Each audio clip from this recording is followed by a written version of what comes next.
Hi friends, happy Sunday. What is even going on? I'm in a pool. It's summertime. It's time to get outside and enjoy the weather and the cool places where we can find them. And I just knew that I needed to do this week's message near the water. You know, when I was a kid, I loved swimming.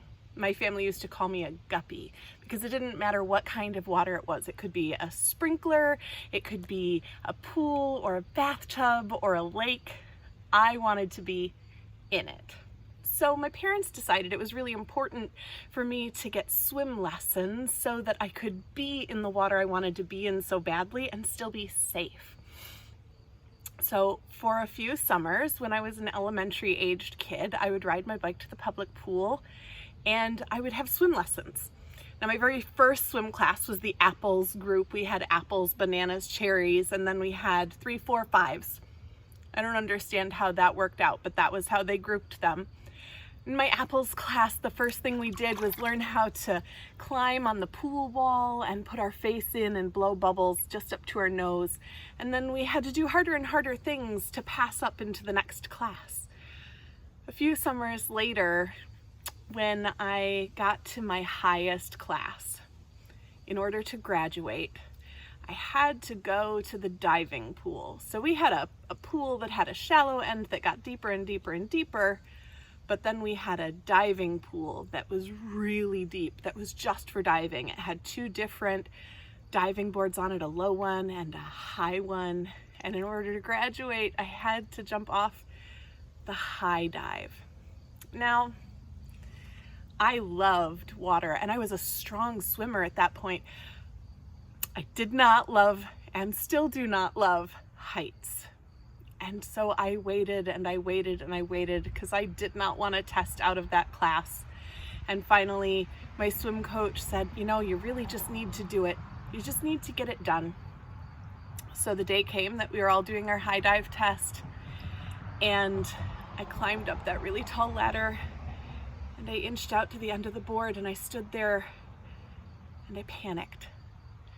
And I went back down and shimmied back down the ladder and I was all sweaty and embarrassed and I felt like I might cry because all of my friends were watching and it just didn't feel good. And my swim coach pulled me aside and she said, hey, you're a strong swimmer. You can do this. And look over there and look over there. There are the lifeguards and I'm right here. If something happens to you, you are safe. We've got you. And so I waited. I was the last one in the line. Everybody else in the class had gone and I shimmied back up that ladder and I was shaking and I was so nervous and I didn't want to do it, but I also really didn't want to go back down that ladder. And I got to the end of the diving board and I took a deep breath and I took a big dive right into that really deep pool and I burst back up from the water, right? Like I had gone down deep and I swam back up and I took a big breath. And do you know what I felt? I felt joy. It was so fun and I had been so worried for so long that it wasn't worth it. And my fear and my anxiety and my doubt got in the way. Our Bible story this week is about one of the disciples, Peter. Now, Peter is really close with Jesus. We hear lots about him in the New Testament. And on this day, Peter and the other disciples had been with Jesus while he was teaching, and it was kind of the end of the day, and people were tired, and Jesus sent the disciples out into a boat to get away from the crowds. And Jesus went up on a mountain and he prayed.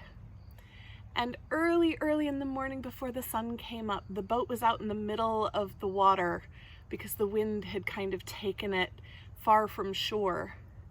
And the disciples were in the boat and they saw somebody coming near them. Now they're in the middle of the water and it wasn't on another boat. It was a person walking on the water and they went, oh my gosh, it's a ghost.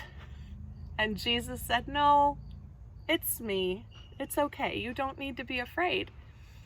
And Peter, who loved Jesus so much, who wanted to be with him as much as he could, said, Lord, if it's you, I want to come and be with you. Tell me to come out to you. And Jesus said, come here, Peter. And Peter jumped out of the boat and he started walking on the water towards Jesus. And then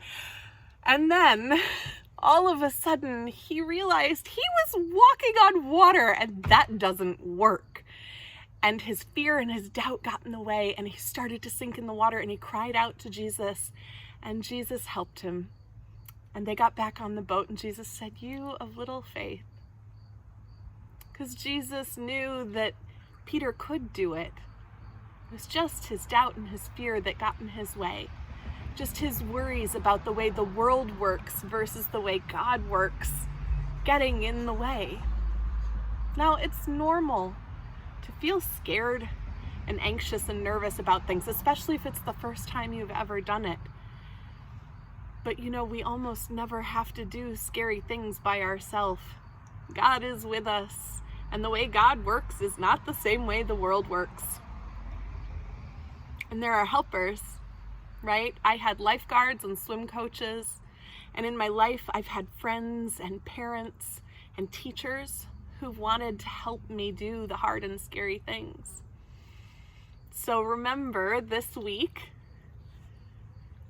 to do the things that you love, because God made you for those things too. But that you've been built to do big, impossible, scary feeling things, and that you don't do them alone. Have a great week, friends.